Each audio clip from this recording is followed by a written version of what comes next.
Hello, I'm Andy Weinstein, host of What Are You Waiting For? A podcast by Godot. I'm also CEO and founder of Godot, and today we have a very special guest, Dr. David Bray. I will let him do his own introduction. Hello, David. Hello, Andy. It's great to be here with you and looking forward to our conversation together. Yeah, can you give me a little background about who you are? Sure. I often say the short version is I fell on my head at an early age and it made all the difference. I realized that probably folks want something longer than that. Was crazy enough to start working for the government when I was 15. I was good with computers. Later, when I was 17, got pulled into a program that involved remote sensing from space using space-based assets and computer models. Briefly worked at Microsoft and Yahoo, then did counter-bioterrorism work starting in 2000. That meant that I got pulled into the response for both 9/11 as well as the anthrax events, including I was actually supposed to brief the CIA and the FBI as to what we would do technology-wise if a bioterrorism event happened. That briefing was scheduled for 9 o'clock on September 11th, 2001. Of course, 8:34, the world changed. Ended up giving that briefing on October 3rd. First case of anthrax showed up in Florida 24 hours later on October 4th, followed by the threat letters on October 6th. So it was a lively time. Went and got a PhD in a business school, and then did what everyone does after you get a PhD, and briefly did postdocs at MIT and Harvard. I raised my hand to go to Afghanistan in 2009. Later came back, officially became a senior national intelligence service executive. Had an opportunity to be the one nonpartisan with 6 Republicans, 6 Democrats, reviewing all the research and development programs of the U.S. intelligence community. Later, parachuted into a role with the Federal Communications Commission, where they had 9 CEOs in 8 years. Good news is, lasted more than 4 years there. We moved everything we had either to public cloud or private hosting. We got things off-prem. Got rid of 2 APTs that had been there prior to my arrival. Then worked with VentSurf with the People-Centered Internet Coalition starting in 2016. Got asked to do another commission, this time again as a nonpartisan in the middle as executive director with 8 Republicans, 8 Democrats. This time it was not just what the US, but our friends and allies, English-speaking countries, as well as Japan, Germany, and India. Everything from cyber, AI, quantum, bio, space, and the like. And despite the fun in 2020 and 2021 of getting anything bipartisan done, we succeeded.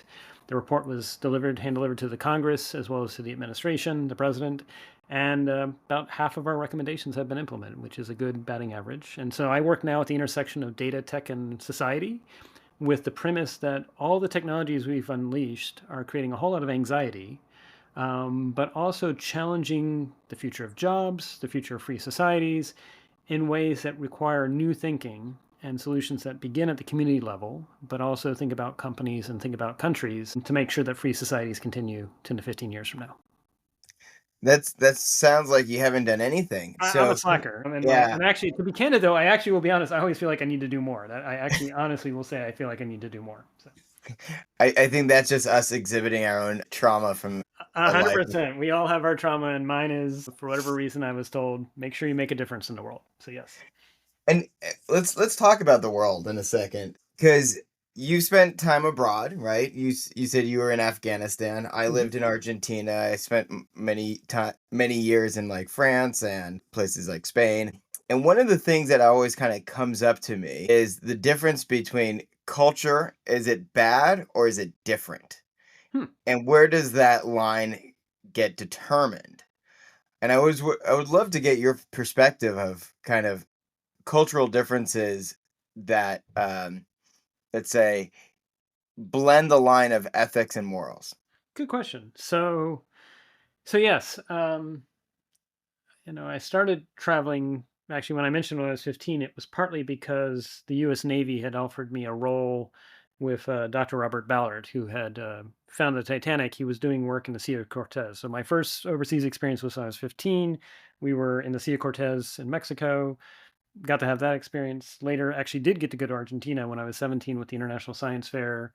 And along the way, in my early 20s, also became a volunteer crew leader with Habitat for Humanity International, and was in Nepal, Ghana, Romania, Philippines, and some other places, South Korea. And what I loved about actively being in another country and doing something. So you're not just visiting as a tourist, but you're either working alongside them, maybe you're helping building homes, whatever it is. I would say first, I found the similarities that humans have even with different languages and different cultures, are immense. And in the end of the day, we're all human. We all care about our families. We all want a better future for them.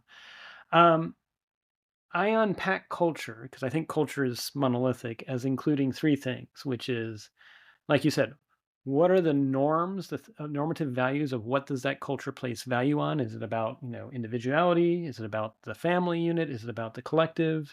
Is it about conforming and blending in, or is it about being different? And, it's not on me to say whether or not for a specific locality, one choice is another, but it is interesting to think the one thing that I found when you talk about ethics is one, ethics change over time. And I can remember I was in Bishkek, Kyrgyzstan, and as a habitat individual, and I got stopped when I got off the plane by border security because they said, "We know you're with the U.S. government," and I knew that that could easily be where I could just get turned around because I was there as a individual. I was with Habitat, but yes, I was with the government in this case, bioterrorism. And I said, "I'm here with Habitat. I have the letter. I have the invitation."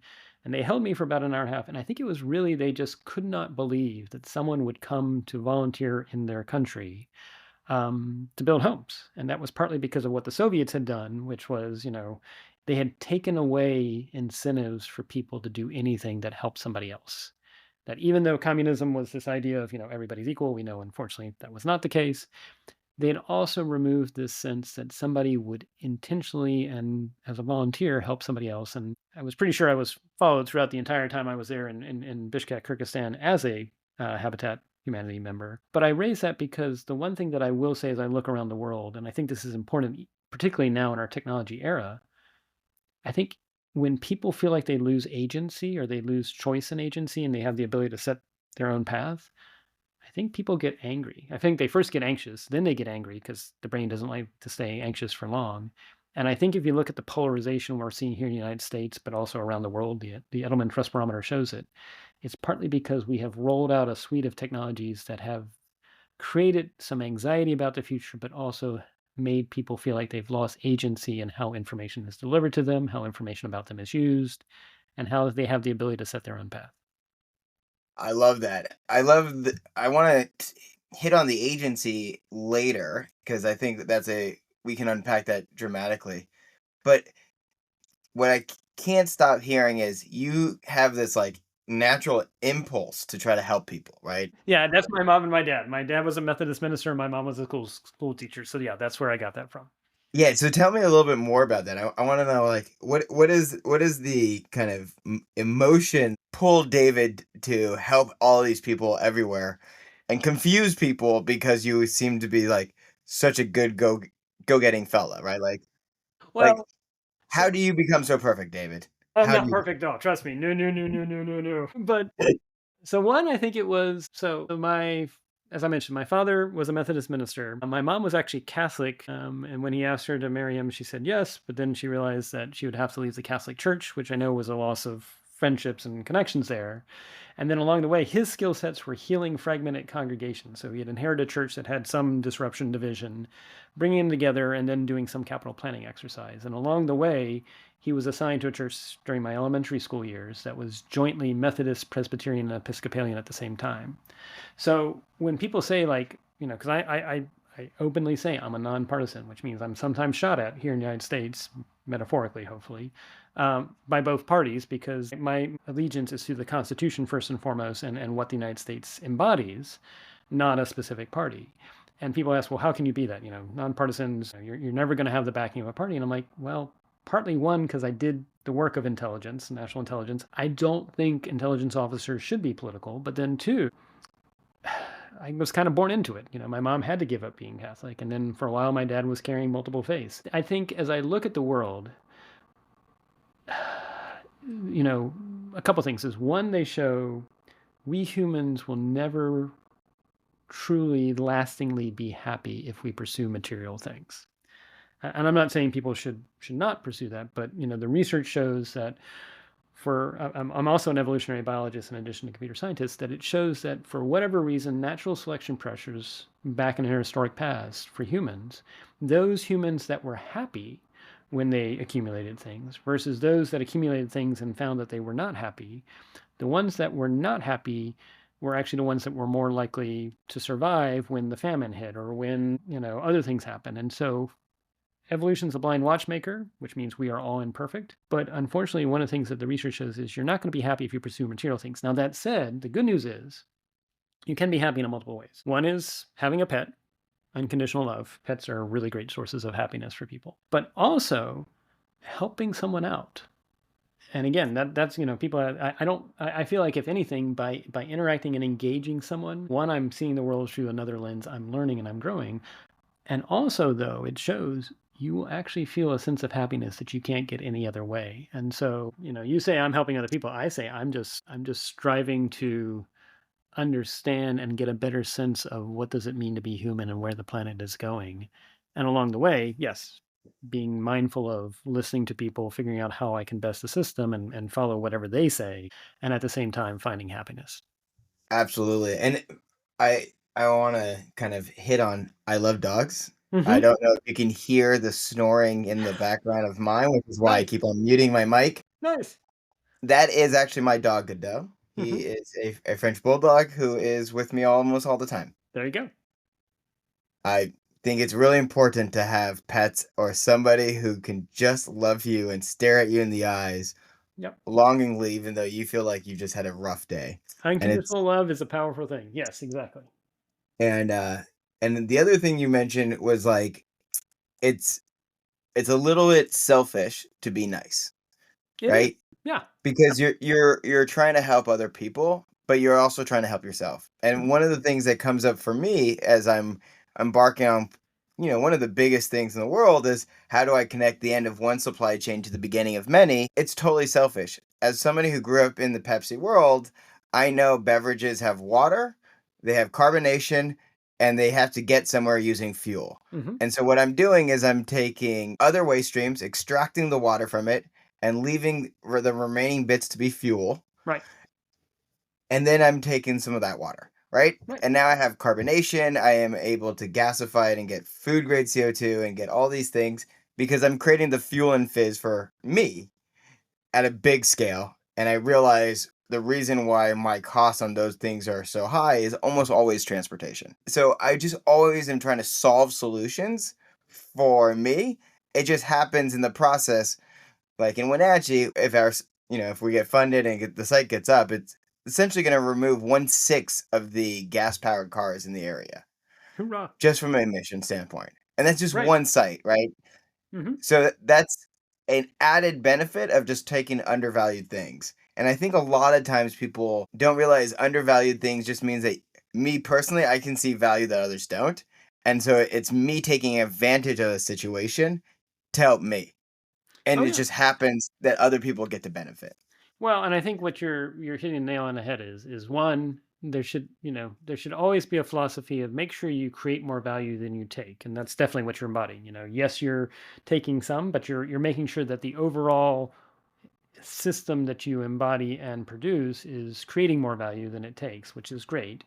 And then two, um, having gone to a business school, we developed economics and theories of economics at a time when one, we couldn't really understand what was really going on in real time in terms of human decision making. And so that is both the strength and the weakness of economics is assume the human is a sphere and it's a perfectly logical sphere, which we know we're not.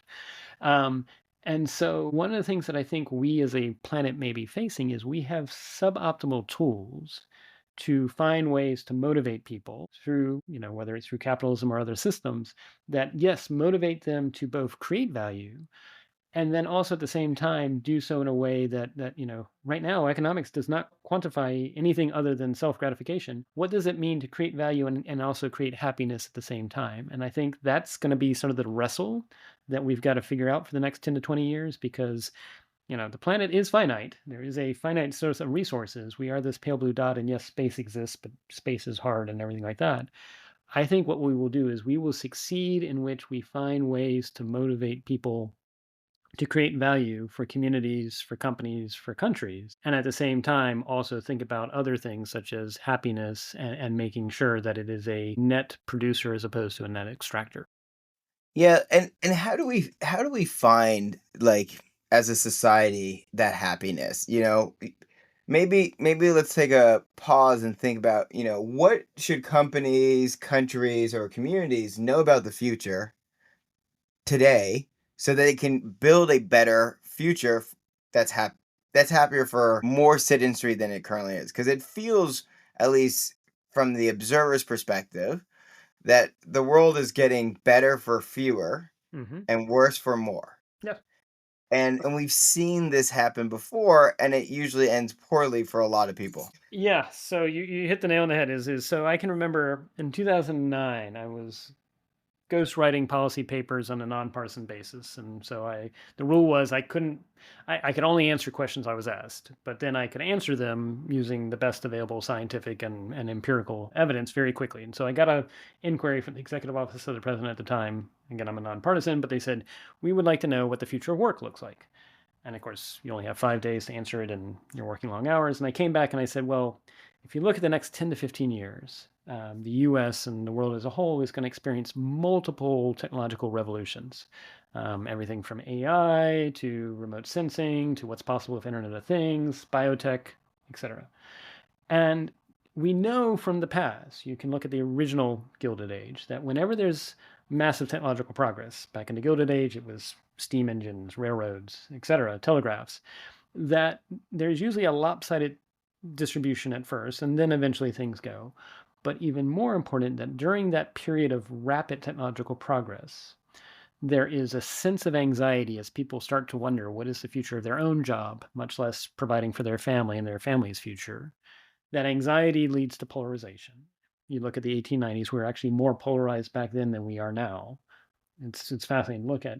And there was also in the 1890s, there were cases where companies were hiring people to shoot at workers because workers were protesting over workers' rights. And unfortunately, we're not here and not there. There was also, remember, the 1890s was also the period of yellow journalism when sensationalistic news that may not actually match the actual headlines was fairly widespread. And so I raised that saying, if you look at what's happening, we will see a disproportionate loss of jobs in the US heartland relative to the coast. And this was 2009. We may want to do something about it. Maybe we have tax incentives for institutions to come there. Maybe we want to have, without spending any money, just have a program a contest where you invite anyone to write an app or a website that says, I'm currently X. I want to retrain to be Y. Again, you're giving agency back to people, but you allow them to pick their path, and maybe the app helps them figure out online course offerings, community college offerings to help actually map their destiny. And unfortunately, that didn't get done. But I raise that because where we are now is a repeat in some respects of that first Gilded Age. And I think, like you said, there's some frustrations. And if we're not careful, it could end badly. I tell companies and I tell countries as well. If you look at the Edelman Trust Barometer that came out in January, and it comes out every year, so you can actually see it was a building trend. And this is global, it's not just the US. 61% of respondents around the world say they have a moderate to high sense of grievance against one or more groups, which is again repeat of what we saw in the 1890s. And two, more than 40% of respondents worldwide say it is legitimate to do an act of violence because of that grievance. And that could be doxing, swatting, or worse. I raise that because I tell companies if you can find a way to give agency, a sense of agency and choice back to people, you will have customers, you will have clients that are singing your praises, that are loyal. Same thing for countries. If you find a way to give agency back to your citizens, you will actually reduce and tamper down some of this extreme and polarization that we see as well. But it really is, at the end of the day, people want to feel like they actually have the ability to shape their future, to pursue a livelihood that is meaningful and actually productive for them and their family. And if we feel like that's a threat, which I think is where we are right now because of the massive technological revolutions happening in parallel, you see the polarization. And so these are doable, and they're doable in ways that if companies give agency back to people, it helps them and it helps them at the same time. Yeah, and I love the focus on agency, and it's one of the things that I've been trying to learn about. I can't say educate, I don't have a PhD, I don't have a Oh, master's no in worries these about that. things, but I've been reading on organizational design for years, mainly because, again, this is going back to my selfishness. I've been trying to solve, how do I build an organization that can adhere to the individual capacity of the beverage industry on a global level? Right. Whenever I've traveled the world, always see when people have agency, they are able to run and take it. And in many cases, they're asking questions at the right time. Hmm. And I love and it's because they understand this is my limit, Right. or this is my limit of political power, this is a limit of budgetary power, this is my limit of sales power, whatever it may be. And sometimes they push it, and those tend to actually be the best employees. And so one of the things that I wanted to do, or I still want to do, is organize my employees by skill sets, knowledge sets, and kind of certifications and location. And before, trying to do that using parameters seems so obscene. And that's why we have these rigid hierarchies. And I saw, okay, how do we organize these people using natural language processing? Hmm. Which before I thought, in 2019, when I was talking with Mark McWilliams, my CTO at the time, I thought we would have to build that. Now, those tools that we thought were going to be this future build of our kind of internal engine are off the shelf from almost any AI company today. Right. And we can organize these people by skill sets and knowledge sets in an interoperable way where we actually bring more people to a problem Hmm. with the more context, and we can put that stage gate on the front end. And that shortens the communication window, it shortens the time delay for action to happen, but it's also counterintuitive because Yeah. You're people going don't against the understand. top down hierarchies. Exactly. Yes. And we don't realize that the reason why we have hierarchies are risk reductions for essentially shareholders. Yep. A shareholder wants to make sure a decision goes through finance, legal, sales, marketing, operations, and make sure that those organizations clearly identify everything that's wrong with the problem. We also know what happens today is people send an email, don't read it, pass it on, send an email, don't read it, pass it on, and then write something in response to many times kick the can down the road. Let's schedule this next week, we'll circle back, Right. right? And it's this thing where we've actually created these organizations that are much better at delaying action than doing. And I really would love to kind of to hear some of these other tools, like how I'm planning to use natural language processing, that you think is out there that countries, communities, companies, individuals should look at and understand to kind of prepare for this changing world that I think is we're going to essentially move organizations from tree databases to graph databases. Absolutely. And what I love about what you said, I'll share from my own experience. So when I joined the bioterrorism program back in 2000, we were only 30 people. You may remember in February of 2001, the Agile Manifesto came out, which was agile development, and I was an early adopter. And I was in charge of the IT for the program, and I was using Agile, and I was getting massive pushbacks. People were like, "Well, why aren't you spelling out all your requirements? Why aren't you doing waterfall? You needed a 5-year enterprise architecture. You needed a 3-year budgeting cycle of Congress." And I literally sent an email in June of 2001 saying, "We don't have a deal with Mother Nature or bad actors not to strike until we have our IT systems online." And so it was scheduled weeks in advance for me to give a briefing, as I mentioned, to the CIA. That just happened to be brief. The CIA and FBI briefing was scheduled for September 11th, 2001 at 9 o'clock. 8:34, the world changed. We dealt with the response to 9/11, didn't sleep for 3 weeks, stood down from high alert on October 1st. I briefed on October 3rd, the Interagency Intelligence Committee on Terrorism. October 4th, first case of anthrax, followed by October 6th, the actual threat letters. And had we not done agile development, we would have had to handle 3 million environmental samples and 300,000 clinical samples by fax as opposed to electronically. I raise that though, because exactly what you said, that's what, after doing that, then there was West Nile, then there was the original coronavirus, SARS, severe acute respiratory syndrome. There was also the first case of monkeypox in North America. There were different events. I kept on seeing where top down hierarchies were not responsive to a changing, turbulent environment. And exactly for the reason you said, they introduced lag. There wasn't enough knowledge being brought to bear. I mean, it was there, but maybe it was scattered across the different parts of the organization. And so when I went to a business school, it was precisely to challenge the thesis that organizations should be top down, that organizations should have managers that tell people what to do. And I wanted to prove this empirically. And so my actual, what I showed was you need to be a knowledge ecosystem, that you create the conditions in which it is likely that a combination of people and technology nodes can come together to make sense of the changing world and be more adaptive as an organization, as opposed to forcing hierarchy. And that's why I went to Afghanistan because, well, there was another example of, I was there and I actually overlapped and the crystal came in a little bit after I was there. But the idea, again, of a team approach, empowering the edge, that's what we saw is effective as opposed to top down hierarchy. And so we are now in this world in which that's not just limited to responding to bioterrorism. That's not just limited to empowering military activities that need to be effective, working with communities and humanitarian efforts. It's now every organization needs to realize that if your managers are telling people what to do and they're reinforcing a top down hierarchy, you will die the death of obsolescence.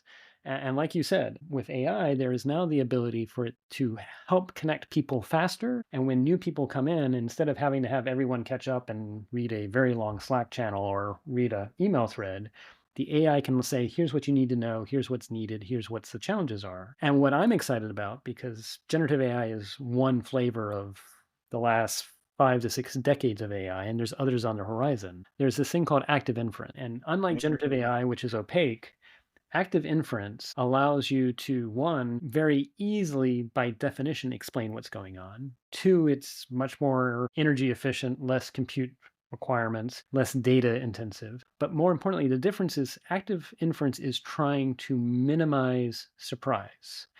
And so the algorithm is essentially saying, at what point in time have I seen something in real time that is different from what I've seen before? And if so, I will update my model. So unlike generative AI, where you train the models and then the models are pretty much trained, they're massive. Yes, you can do RAG and things like that. Active inference is always learning, always changing. And the best example I give to people, imagine a 3-year-old. You give a 3-year-old an object. Let's say they drop it. You give them another object, they drop it. By dropping attempt number 6 or 7, unlike generative AI that would take a million attempts, the 3-year-old has now inferred when I let go of an object, it falls. But now you give them a helium balloon and they let go of the object expecting it to fall.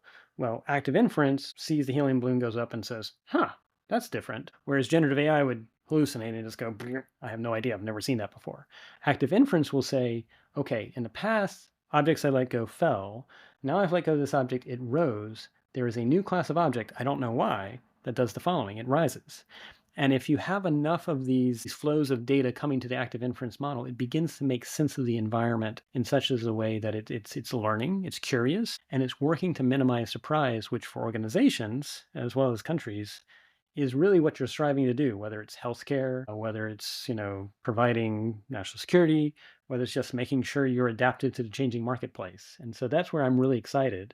I think the challenge is right now there's so much oxygen going to Gen AI approaches. It's hard for people to begin to understand that that's just one tool out of many, and there may be other tools when fitted with your business needs that might be better. Absolutely. And I love active inference and been on the bandwagon for a little bit longer than most because in 2019, Hmm, when I was working with our CTO, Mark, what I realized is we had a huge amount of data that was essentially going into silos and disappearing and not working together. right? But collectively, they could add a lot of information. And I kind of, for me, the moment of clarity was when I was trying to figure out how many people were going to a specific account, and was that specific account buying supplies from a competitor. And I was measuring essentially foot traffic using what volume of brand Pepsi they were drinking, Hmm, what volume of toilet paper they were using, and what volume of hand soap. hmm, And I realized I could start to triangulate and create very basic models just using those 3 data points. right. And then I started to realize, wait, we have a door sensor, so maybe I can figure out how many people come in and out. And I started to realize that all of these data points that were seemingly unrelated Yep. could create an inference model of it's more likely than not that somebody is there. Yep. And then that led me to go, okay, how do I create an array of sensors so that when I pull something from the shelf in my warehouse, every system and individual is alerted who needs to be alerted so that we don't need to kind of have all these manual games that always fail at some point because it's when you make it manual, it's a series of basically single points of failure. And so 100%. I wanted to avoid that. Right.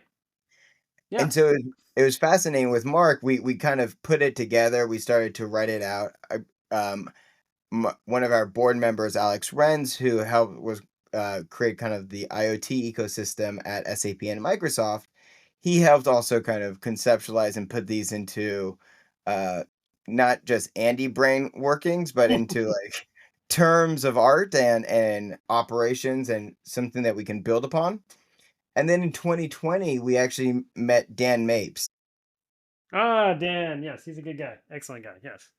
and and we were talking about kind of how do you create a kind of a standardized code Right. for a spatial environment that's 3D and 4D, which is over a timeline. Right. Because people sometimes forget that things don't happen immediately.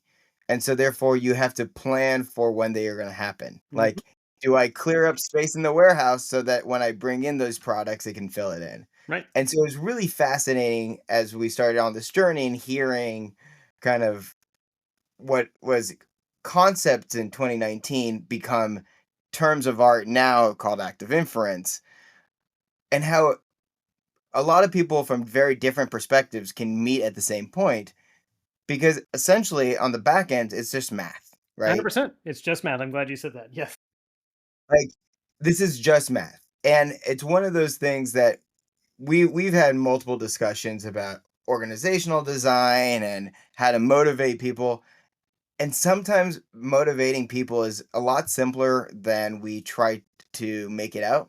Hmm. It's, are you paying people enough to cover their daily existence? Are you incentivizing them to be excellent however you want to define excellence? Hmm. Right?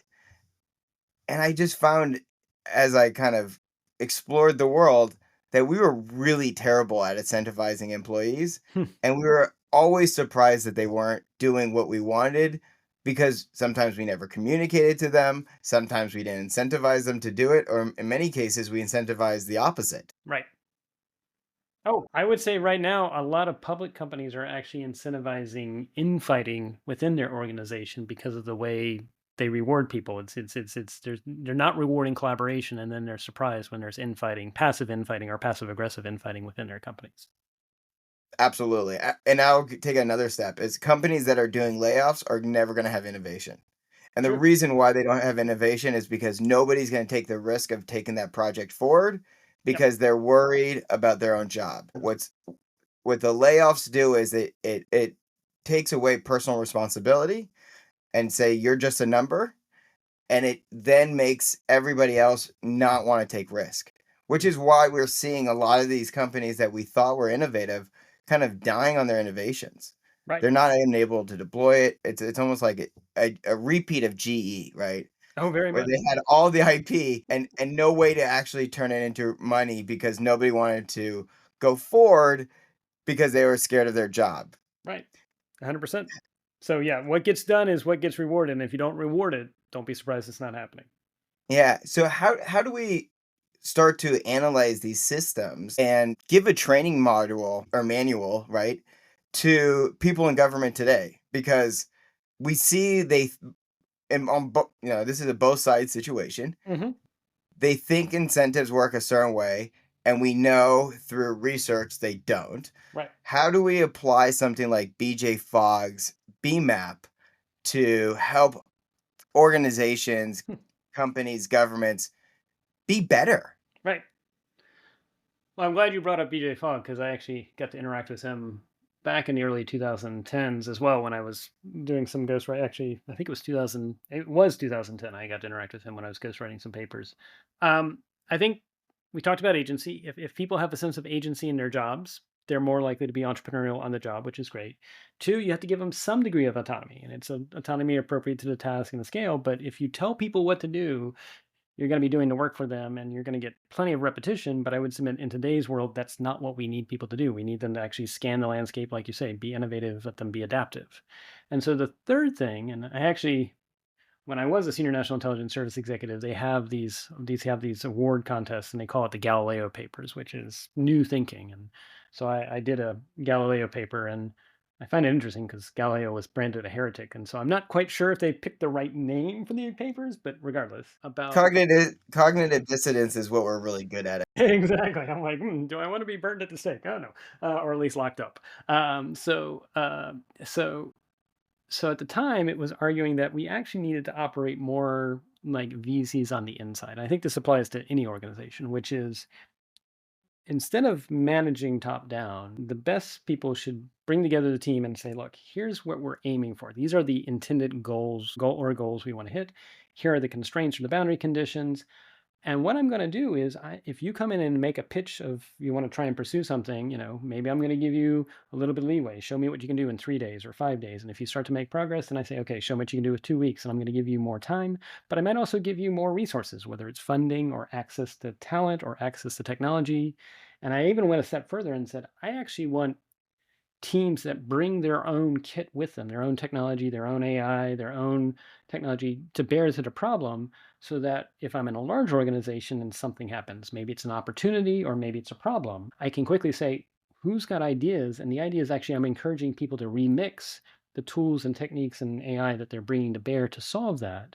But again, it's the idea that I'm treating the organization much more like whether I'm in a VC and I'm backing people. The other term I would use is a complex adaptive system where I'm trying to spell out the intended outcomes and the rules. But beyond that, how you navigate from A to Z, I'm actually encouraging creativity there.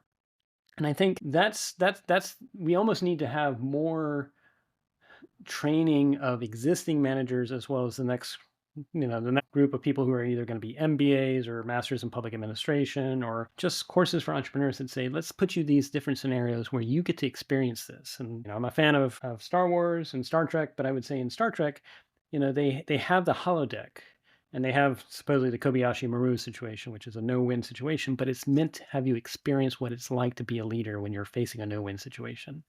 In this case, I'd have it be more, let's let the generative AI walk you through scenarios where instead of grabbing onto control when things get, either risky or threatening or something like that, it's actually trying to encourage you to let go of control to your team and say, look, I don't pretend to have all the answers, but let's explore the space together. Because the other place that I used to work at was MIT Center for Collective Intelligence with Tom Malone and Kathleen Kennedy and others. And what collective intelligence is, it's how do you use technology and humans to actually create better outcomes than anyone would alone. And fascinatingly, the actual demonstrated empirical evidence is you get better outcomes when one, there is a combination of experts plus naive participants. So people who don't know something about a problem because they actually don't have the same blinders that experts do. And so experts plus naive participants outperform experts alone. Two, you have equal turn taking in the conversation so that people are both listening, but they're also taking time to pipe up and share their thoughts. And interestingly enough, and it may be related to the second, you need to make sure you have a high ratio of men to women. That if it's lopsided and it's too many men, that's not good, or vice versa, that's not good either. And so I find that fascinating because it shows that you can actually increase the likelihood that your team, whether they're in a company setting, military setting, community setting, will perform better if you use these techniques of autonomy, agency, and most importantly, encouraging them to explore the search space not through control, but instead of letting go of control and saying, here's the goal and the boundary conditions. Yeah, and you you hit on so many different things. I don't even know where to go next, but I think one of the things, I've been trying to work on for a while is kind of this future organization that is based off of a different database. And the reason why is quite simply I think of organizations, whether it's a company, whether it's a government or a community, as basically an algorithm of human capital to do something, Hmm. right? And at a company, it's really simple. It's to generate revenue, Right. right? At the end of the day, if we want to build a company that's super resilient, it's every employee is incentivized to generate more revenue than the day before in a way that won't burn future revenue. Correct. It's like this balancing act of short term, medium term, and long term, all dedicated for a common purpose. And one of the things that I build into my org structure is using consensus as a decision making thing. Hmm. Because I realized over so many years of both having a family business, working at Cadbury in Argentina or PepsiCo out in New York, or having my own animation and video production company where I was the naive person, you start to realize we all have specific context that we bring to the table, Right. and we all look at problems differently because of those contexts, right? Right. or like the series of inputs that generate this output that we sometimes need to be comfortable sharing. And we have to create environments that are comfortable. And one of the biggest things that I always see happening in organizations is the the ideas die at the person who's paid the most, Hmm. right? The person with the most power. How do we break some of those current molds that are kind of already baked in, like socially or like organizationally, so that we can accelerate? Because the highest paid person in the room tends to be the furthest away from the actual context of the situation. And they might have the bigger vision, but they do not have the localized context of what, the time delay, et cetera, that affect those decisions. So, how do we kind of find a way to break that system that doesn't seem like it's stripping the power from the people in power, but also, you know, deliver the returns and expectations that they hope for? Great question. And I guess I'll give you two answers. And I really appreciate where you've gone with this because, again, going back to my father's skill sets were healing fragmented congregations and capital planning.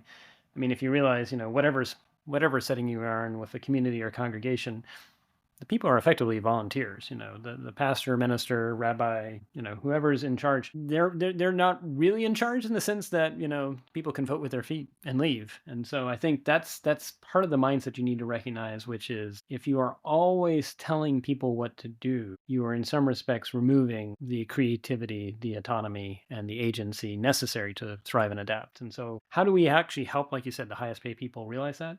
I think the first is going back to we've got to find a way for them to feel comfortable with some scenarios where they experience this.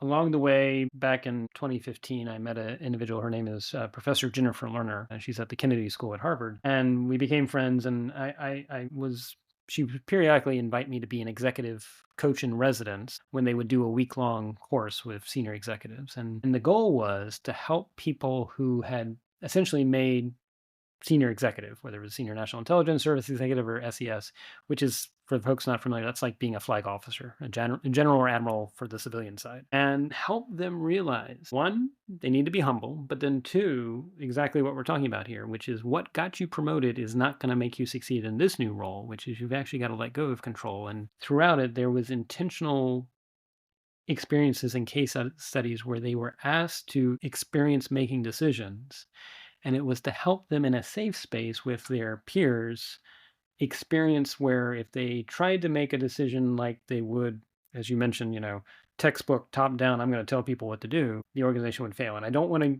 give away too much other than there is a case study called Carter Racing. Carter Racing is where you get different teams together. They're given data points and they're asked the question of do you race or not? And there's a lot on the line. There's a prize, but you've had some problems in the past where if things are below a certain temperature, the engine doesn't work. It could actually blow up. And it's really meant to have these small teams figure out based on the data alone, do we race or not? And what you see is there's usually the team is very excited. They say, let's go do it. The data shows that we should be okay. We should do it. But then someone on the team says, wait a minute, we've never really operated this cold of a temperature before. And you can watch this dynamic in real time where that little voice that is saying, or that one person stepped up and said, maybe we shouldn't, gets squashed by the group. And what's fascinating is almost universally everybody decides to race. Well, the big reveal is that data is the same data that was presented to the NASA engineers before the Challenger blew up. And so you let these people just role play. You did the same thing they did. And it's meant to make you humble. And it's meant to make you say, okay, maybe in the future I need to create that space so that when someone is disagreeing, I don't shun them. I say, tell me more, bring additional data. What am I missing? And I often tell people, think about your decision elasticity. How wrong do I have to be to change my decision? And it's not to make you risk adverse at all. It's just to recognize that groupthink is a thing. But also, as you said, sometimes the person who's the highest paid is the furthest removed. The second thing that I would also say that we need to do is we can actually use AI now. And I've seen this actually used NATO. I was a judge for a competition where one of the interesting innovations that won for a competition was before a meeting, people could tell the AI what their expectations were for the meeting, everybody. And then after the meeting, they could say, were their expectations met or not? And so in the past, if you were a decision maker, this was really difficult because you'd have, who knows how many inputs coming in and how many inputs coming out. And maybe people didn't feel like they were comfortable doing it because maybe they didn't want to attribute it to them. This effectively becomes almost like the synthesizing inbox that says, do people feel like what's being done is being productive, or are there different views that need to go in a different direction? And so that AI could actually help the senior leader, the senior executive, hold up a mirror to themselves and say, what am I not hearing that I should be hearing? And then, two, I could even actually ask the AI, who should I go talk to? And again, maybe the AI will protect people's identity, but if I were to have a conversation with someone on how we could do things better, who do you recommend I go to? And so I think AIs that help us overcome our weaknesses and actually help us amplify our strengths. Plus, again, as I mentioned, doing more case studies where you realize you need to be humble. Absolutely. And I also I'll add another piece that I think is important is we also don't necessarily know what we don't know. Yes, 100%. And so one of the tools that we've been using at Weinstein Beverage is this AI called SimSola. Hmm, And it's a management training tool because our employees have historically do not have a history of management training. If anything, it tended to be a package video or VHS cassette that we received from corporate Pepsi, and it promptly gathered dust in a closet because right. nobody had time to watch it. Yep. And so we started to realize we needed to find a way to train people, but put them in a safe space. And an AI agent allows them to do that, and they can work with that agent to address scenarios that are very realistic. Right. But if they do it reactively, they'll have a different situation because their context would be I'm busy, I got to do this, I got to do that. I just want this off my plate, and I dictate the solution versus teach the solution or Hmm. allow the counterparty to get there. And we've seen incredible work on it, but at the same time, where we also seen difficulty is getting engagement despite the successes. Hmm. And I think it's because we fall back to our natural state of what we did yesterday Right. and doing it again tomorrow. Right. So how do we break this mold of like, is it changing our rigid structures or is it making sure that people are forced to do it? Like how do we get that participation? Because we can see the effectiveness of the tools, but then we also see the drop off of participation if it's not top down regularly. And so how do you kind of get that balancing act of these are cool toys or tools that will build a company for the future, but we need to keep it going and get engagement, but it's scary. So It how do is we scary. kind Yeah. Well, so you hit the nail on the head. You say it's scary, it's uncomfortable. So where I've seen this be effective is so like when I parachuted into a role at the FCC, they'd had 9 COs in 8 years. Always a great sign for CO number 10 that things are just going great. Um, Also, though, they had had two advanced persistent threats prior to my arrival, so I couldn't even trust necessarily the technologies that I was inheriting. And What I'd seen be effective in crisis scenarios, including Afghanistan in the past, was you have to go in and seek to, as a senior executive, even if everybody's looking at you, you have to first seek to listen, seek to understand before you ask people to listen to you and ask people to understand you. And so I asked a lot of questions. And within the first 2 weeks, I got the team that I had, it was about 600, 700 people. Not all could make it, so some were by video, but got them together and said, um, for the next hour, I'm only going to ask questions. And my opening question is, how are we doing? And I could tell people were, like you said, engagement, a little bit hesitant. And so I knew some people were extroverts. So I called them and I said, Bill, what do you think? And et cetera. And so that sort of broke the ice. Towards the end, though, I said, well, I thank you for your time. Is there any additional thoughts? And somebody raised their hand and said, I have a beef. And I said, could you tell me more? And again, I just started 2 weeks ago. He said, this happened 17 years ago. I said, could you tell me more? And there was some disagreement that happened between government and contractors 17 years ago. And I said, I thank you. Could you give me your thoughts either now or later as to how we could use those lessons from then to help us moving forward now. And so you begin to sort of, what you're really trying to do is win hearts and minds so that people aren't problem holders but problem solvers. And you're not going to solve it in 1 hour long session, but as you continue to do that, we also started a weekly boardwalk meeting, and the boardwalk was to go through the top 10 issues. I didn't tell them what the top 10 issues were. Sometimes I would write them, but I'd also let the group do it. And the goal was they would show up and they would provide the briefing as opposed to me. And the first time we did it, because the boardwalk was capped at about 25 minutes, we didn't get through them because people took too long, but they began to learn to. And even more importantly, you would see people show up virtually or in person before the boardwalk and then afterwards sharing conversations. But again, it was the idea that I was trying to shift people from I'm the only one trying to solve problems or they'll come to me to solve problems to everybody's a problem solver. And I think that gets to your engagement question. The last thing I would say though is it is about trust, and it's trust defined as the willingness to be vulnerable to the actions of an actor you cannot directly control. And often in organizations, as you said, the staff cannot directly control the boss, and that creates a issue, which is, are they willing to be vulnerable and come out and say, we've got an issue over here, or I'm going to give something that's different than what you're thinking, boss. And that's where it really is on the boss's part. The first time something hits the fan, something goes wrong, plan doesn't work out, if the boss starts pointing fingers, everything's dead at that point. You are over. If, however, when the plan doesn't go well, things aren't going right, if you turn to the group and say, how are we going to solve this together?